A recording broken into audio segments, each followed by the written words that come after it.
Hello guys, welcome back to my class, Business classes. আমি যোৱাটো video ক্লাছত আমি নেৰেশ্যনৰ বিষয়ে পঢ়িছিলোঁ, ডাইৰেক্ট এণ্ড ইনডাইৰেক্ট নেৰেশ্যন। সেইটো আধৰুৱা হৈছিল। আমি ষ্টেটমেণ্ট বা এছাৰ্টিভ চেণ্টেন্স বৰ্ণনামূলক বাক্য কেনেকৈ ডাইৰেক্টৰ পৰা ইনডাইৰেক্টলৈ সলনি কৰি ডাইৰেক্ট স্পীচৰ পৰা ইনডাইৰেক্ট স্পীচলৈ নিয়ে বা ইনডাইৰেক্ট স্পীচৰ পৰা ডাইৰেক্ট স্পীচলৈ নিয়ে সেই বিষয়ে আমি আলোচনা কৰিছিলোঁ। আজি আমি ইণ্টাৰগেটিভ চেণ্টেন্স বা ইম্পেৰেটিভ চেণ্টেন্স এইবিলাকো আমি আজি আলোচনা কৰিম। প্ৰথম আমি লওঁ ইণ্টাৰগেটিভ চেণ্টেন্স বা কুৱেশ্যনছ। ইণ্টাৰগেটিভ চেণ্টেন্স বা কুৱেশ্যনছ আমি লওঁ। সেইটো আমি প্ৰথম লৈছোঁ হি said to me, he said to me, are you well, are you not well, why are you not well?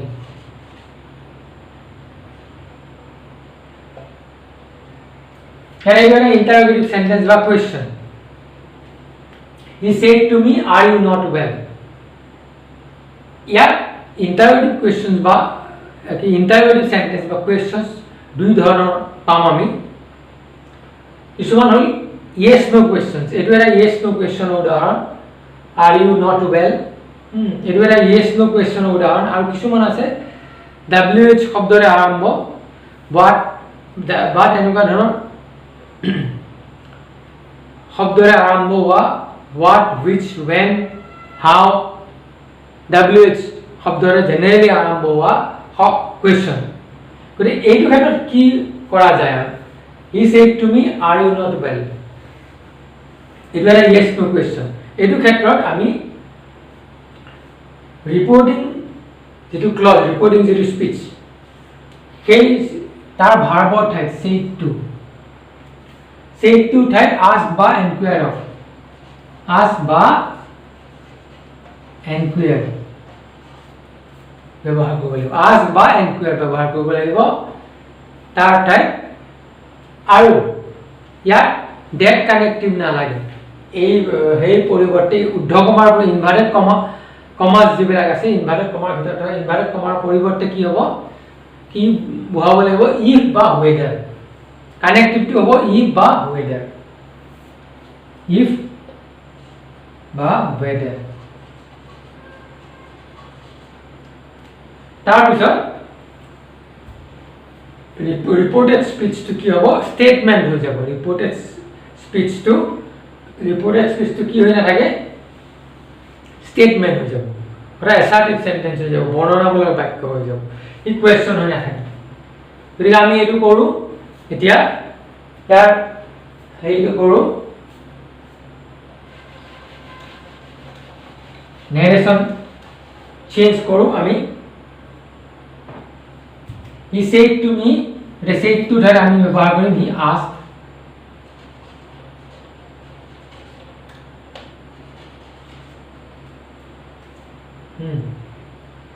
if বা whether আমি if টো ব্যৱহাৰ কৰিছোঁ। if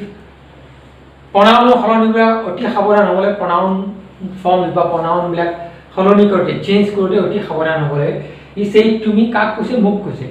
He said to me if I, বাকিটো সলনি একে, if I was not well. He asked me if I was not well. গতিকে আমি পালো যে ৰিপৰ্টিং স্পীচৰ ভাৰ্বৰ, ৰিপৰ্টিং ক্লজৰ ভাৰ্বৰ ঠাইত আস্ক বা এনকুৱায়াৰ ব্যৱহাৰ কৰিব লাগিব। আৰু যিটো কানেক্টিভ সেইটো হ'ব ইনভাৰ্টেড কমাৰ পৰিৱৰ্তে, ইনভাৰ্টেড কমা যিহেতু উঠি যাব তাৰ পৰিৱৰ্তে আমি ইফ বা ৱেডাৰ ব্যৱহাৰ কৰিব লাগিব। বাকীখিনি হ'ল যিটো কুৱেশ্যনটো কি হৈ যাব? ষ্টেটমেণ্ট হৈ যাব, বৰ্ণনামূলক বাক্য হৈ যাব। গতিকে আমি কুৱেশ্যনৰ টু ষ্টেটমেণ্ট হোৱা মানে ছাবজেক্ট টু ভাৰ্বৰ আগলৈ আহিব, জেনেৰেলি ছাবজেক্ট টু ভাৰ্বৰ আগলৈ আহিব। ইয়াত অক্সিলাৰী ভাৰ্বটো ছাবজেক্টৰ আগত আছিল, আমি ইয়াত ছাবজেক্ট টু ভাৰ্বৰ हाँ আগলৈ লৈ আছো ইয়াতে গতিকে ইয়াৰ সাবজেক্টটো পাছত আছিল auxiliary verb are you not well গতিকে এইখিনি কথা এতিয়া ইয়াৰ পাছত আহিল আমাৰ যিবিলাক WH ৱৰ্ড দ্বাৰা আৰম্ভ হয় আমি এইটোৱে একেটাই ৰাখো আমি ইয়াতে এই কৰি দিও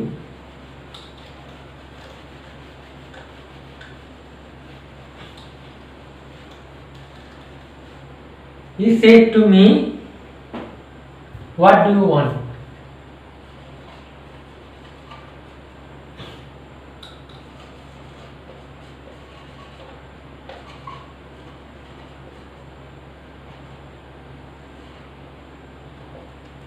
He said to me, what do you want? It was a WH word. WH word is আৰম্ভ হোৱা এটো তাৰমানে ইয়াৰ আনসাৰ yes বা no নহয় yes no question নহয় what do you want he said to me এইটো ক্ষেত্ৰটো প্ৰথমখিনি একে ৰিপোৰ্টিং ক্লজ বা ৰিপোৰ্টিং স্পিচৰ ভাৰ্বৰ ঠাইত ask বা inquire কিন্তু ইয়াত কানেক্টিভ টু যেটো WH word সেইটোৱে কানেক্টিভ ইয়াত কানেক্টিভ if বা whether নালাগে আমি কৰো he asked me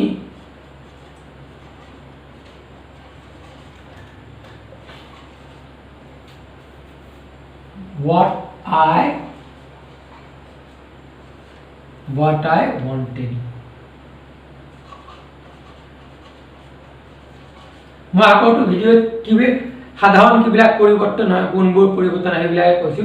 সেইবিলাক কথা কৈছিলো মই যে প্ৰথম pronoun বা pronoun forms বিলাক সলনি হয় ভাৰ্বৰ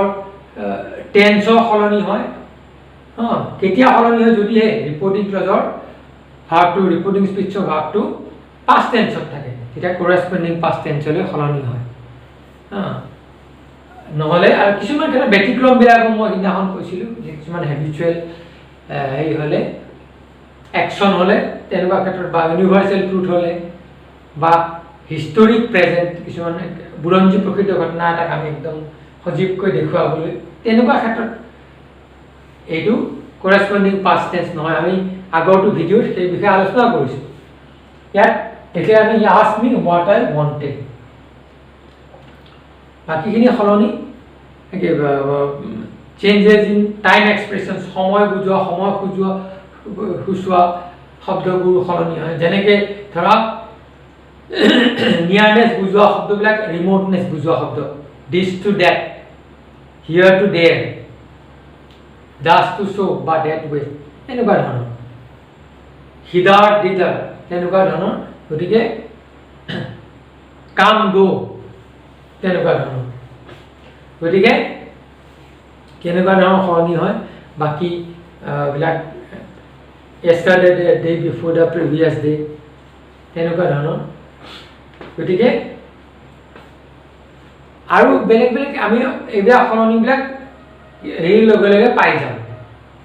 এইবিলাক মাইনৰ কিছুমান চেঞ্জেস পাই যাম মাইনৰ চেঞ্জেস বিলাক পাই যাম মূল কথাখিনি এইটো গতিকে আমি জানিলো যে ইন্টাৰগেটিভ সেন্টেন্সৰ দুই ধৰণৰ ইন্টাৰগেটিভ সেন্টেন্সৰ ক্ষেত্ৰত দুই ধৰণে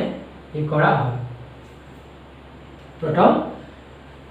আমি yes no question পালো দ্বিতীয়তে আমি পালো WH question ইয়াৰ পাছত আমি যাম কি ইয়াৰ পাছত আমি ইয়াৰ উদাহৰণ লোৱাৰ আগতে কিছু উদাহৰণ লোৱাৰ আগতে ইয়াৰ পাছত আমি কি হলৈ যাম ইম্পাৰেটিভ সেন্টেন্স লৈ যাম ইয়াৰ পাছত আমি ইম্পাৰেটিভ সেন্টেন্স লৈ যাম imperative sentence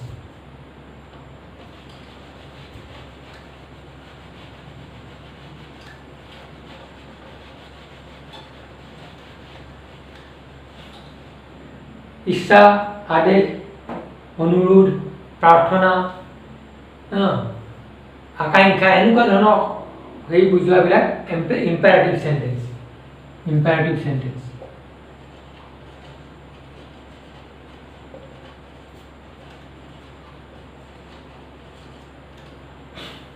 imperative sentence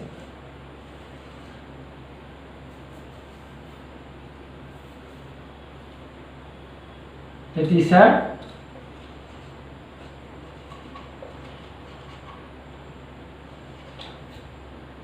say to us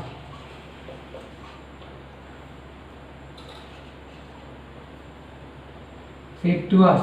obey your parents.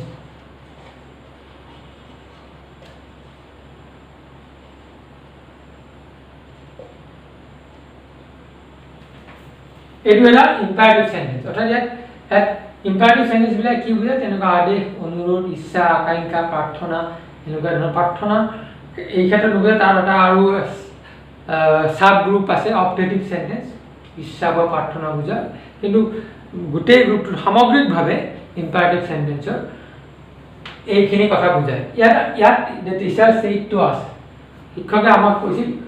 obey your parents তোমালোকৰ মাক দেউতাক মানি চলিবা মাক দেউতাকৰ কথা পিতৃ মাতৃৰ কথা মানি চলিবা এইটো এটা উপদেশ দিছে গতিকে এই ক্ষেত্ৰত আমি কি কৰিব লাগিব এই ৰিপৰ্টিং ক্লজৰ ভাৰ্বৰ ঠাইত অৰ্ডাৰ ৰিকুৱেষ্ট কমাণ্ড এন্ট্ৰি টেল আস্ক বা অন্য ধৰণৰ আৰু যেনেকুৱা ধৰণৰ বক্তাৰ মনৰ ভাৱ সেন্স অনুযায়ী আমি ভাৱটো ব্যৱহাৰ কৰিব লাগিব এইটো বক্তাৰ মনৰ কৌতাজনৰ মনৰ ভাৱ বা সেন্স অনুসৰি কি এনেকুৱা ধৰণৰ সেন্সত কৈছে এই অনুসৰি আমাৰ ভাৱটো হ'ব ইয়াত আমি যেহেতু এইটো এটা আমি ইয়াৰ পৰা গম পাইছোঁ যে শিক্ষকে উপদেশ দিছে আমি গতিকে উপদেশ এডভাইচটো ব্যৱহাৰ কৰিব পাৰিম বাকী এইটো যিটো আছে ইনভাৰ্টেড কমাৰ ভিতৰত থকা সেন্টেন্সটো সেন্টেন্স মানে এইটো এটা ক্লজ বা স্পিচটো ৰিপৰ্টেড স্পিচটো কি হ'ব ইনফিনিটিভ হৈ পৰিব ইনফিনিটিভ এইটো ইম্পাৰেটিভত আছে ইম্পাৰেটিভ মুডটো গৈ পেলাই ইনফিনিটিভ হৈ পৰিব ইনফিনিটিভ হোৱাৰ অৰ্থটো হ'ল তাৰ আগত টু বহিব ভাৰ্বৰ আগত টু বহিব ইম্পাৰেটিভ মুডটো ইনফিনিটিভ হৈ পৰিব ভাৰ্বৰ আগত টু বহিব আমি কৰি চাওঁ the teacher TEACHER teacher advise us to obey our parents গতিকে আমি কি কৰিলোঁ এইটো আমি ইনফিনিটিভলৈ আনিলোঁ অৰ্থাৎ তাৰ আগত টু ভাৰ্বৰ আগত টু বহুৱাই ইনফিনিটিভ কৰিলোঁ আৰু ৰিপৰ্টিং ক্লজৰ ৰিপৰ্টিং স্পিচৰ ভাৰ্বৰ ঠাইত বক্তাৰ মনৰ ভাৱ অনুযায়ী বা বাক্যটোৰ সেন্স অনুযায়ী আমি এটা ভাৰ্ব ব্যৱহাৰ কৰিলোঁ যিকোনো এটা যে ইয়াত ব্যৱহাৰ কৰিলোঁ আমি এডভাইচ যেতিয়া ক্লিয়াৰ নহ'ব যে তোমাক উপদেশে দিছে নে আদেশে দিছে নে অনুৰোধে কৰিছে নে কি কৰিছে তেতিয়া তুমি টেল ভাৰ্বটো ব্যৱহাৰ কৰিব পাৰা তেতিয়া কোনো সম্পূৰ্ণৰূপে স্পষ্ট নহ'ব তেতিয়া তুমি টেল ভাৰ্বটো ব্যৱহাৰ কৰিব পাৰা আৰু এনেও said to he said to us he said to me এইটো এটা গুড ইংলিছ নহয় তাৰ ঠাইত আমি যে হেৰি কৰিম ইনডাইৰেক্ট স্পিচলৈ নিম টেল ভাৰ্বটো ব্যৱহাৰ কৰাটো ভাল শুনিবলৈ ভাল আৰু এটা গুড ইংলিছৰ উদাহৰণ সেইটো গতিকে আমি এইটো গম পালোঁ আৰু এটা উদাহৰণ তেনেকুৱা লওঁ আমি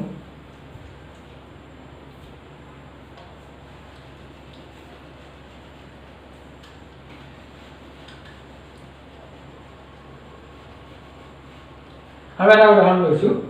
The general said to the soldier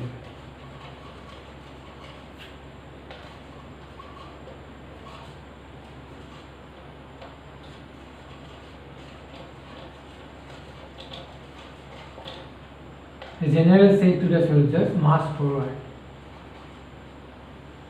March forward.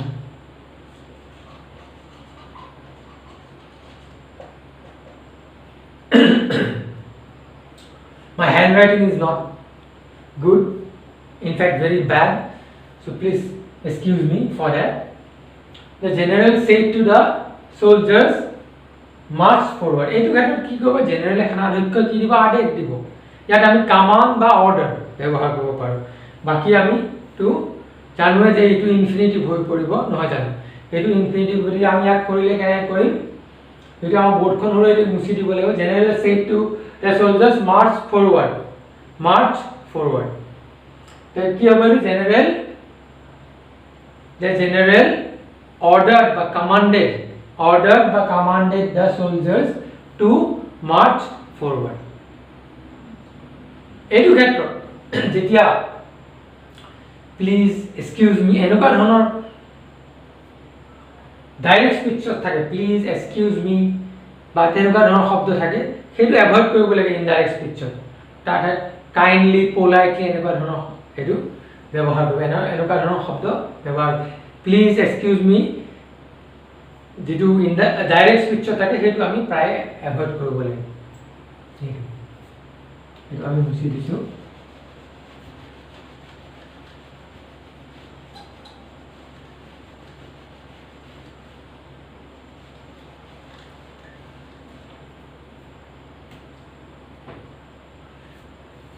Rita, for example, Rita said to her father,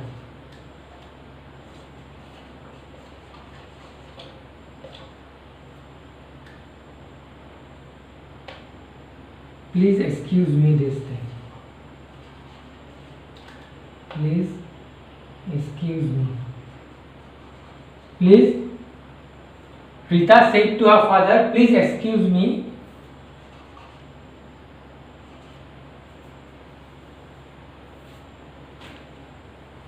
Please excuse me this time. মানে এইবাৰৰ কাৰণে মোক ক্ষমা কৰি দিয়া ৰীতাই ৰীতাক কৈছিল যে এইবাৰৰ কাৰণে মোক ক্ষমা কৰি দিয়া এইটো এটা কাকুতি মিনতি অনুনয় বিনয় যাক কোৱা হয় তেনেকুৱা ধৰণৰ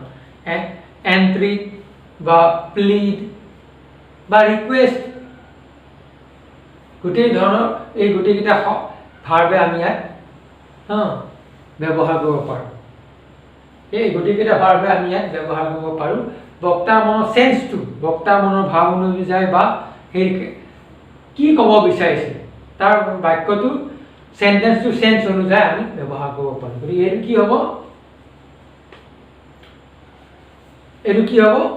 Rita either requested her father বা Rita entreated বা Rita pleaded her father to please excuse us please your ঠাইত আমি কি to kindly excuse her that time please excuse me এটো প্লিজ or ঠাইত আমি প্লিজ টু ব্যৱহাৰ নকৰি টু কাইন্ডলি পোলাইটলি এবিলাক ব্যৱহাৰ কৰিব পাৰে বুলি কৈছো ইয়াত আমি কি কৰিম ৰীতা প্লিডেড বা Rita requested her father to kindly excuse her this time Rita pleaded her father to kindly excuse her that time this to that it remoteness or nearness or remote to kindly excuse her that time গতিকে এতিয়া গম পালা না কথাবোৰ তেনেকুৱা যে তাত এই ক্ষেত্ৰত ইম্পাৰেটিভ সেন্টেন্সৰ ক্ষেত্ৰত বক্তাৰ মনৰ ভাৱ অনুযায়ী আৰু খাপ চোৱা হ'ব নালাগে শুনাত বেয়া হ'ব নালাগে প্লিজ এক্সকিউজ মি টু তাত সেই ক্ষেত্ৰতো ব্যৱহাৰ কৰিব ইনডাইৰেক্ট স্পিচতো ব্যৱহাৰ কৰিব না তাৰ ঠাইত আমি সেইবিলাক এভয়েড কৰি পেলাই কাইন্ডলি পোলাইটলি এনেকুৱা ধৰণৰ শব্দ ব্যৱহাৰ কৰিব পাৰোঁ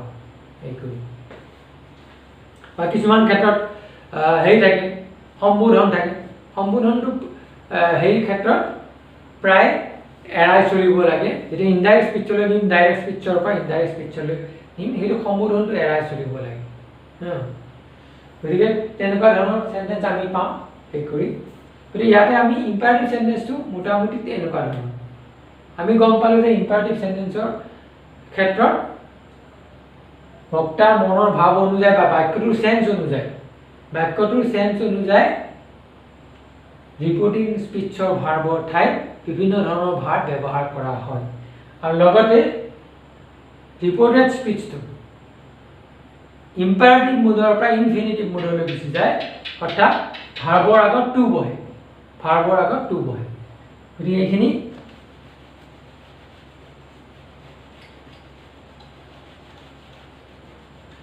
এতিয়া তাৰ পাছৰ হেতু হ'ল কিমান সময় হ'ল পাছৰ এইটো হ'ল অপটেটিভ সেন্টেন্স এটো এটা ভাগ ইম্পাৰেটিভ সেন্টেন্স হয় optative sentence optative sentence generally optative sentence generally কি বুজায় ইচ্ছা সূচক প্ৰাৰ্থনা সূচক ইচ্ছা সূচক প্ৰাৰ্থনা সূচক হেবিলাক কথাবিলাক বুজায় গতিকে আমি উদাহৰণ ললে my father my mother said to me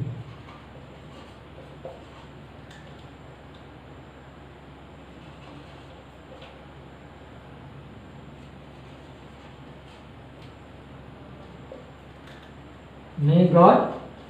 bless you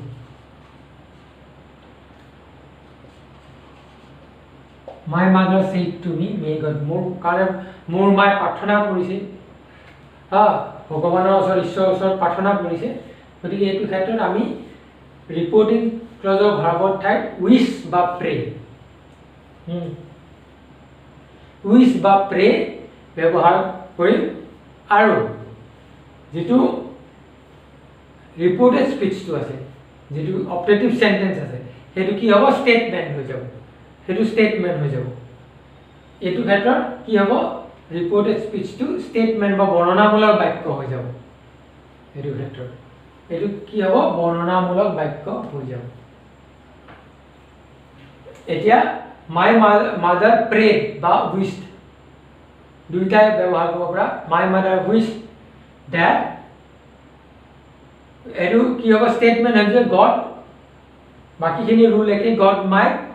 bless me my mother wished that ba my mother wished ba prayed that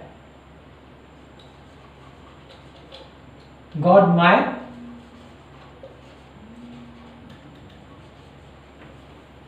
might bless me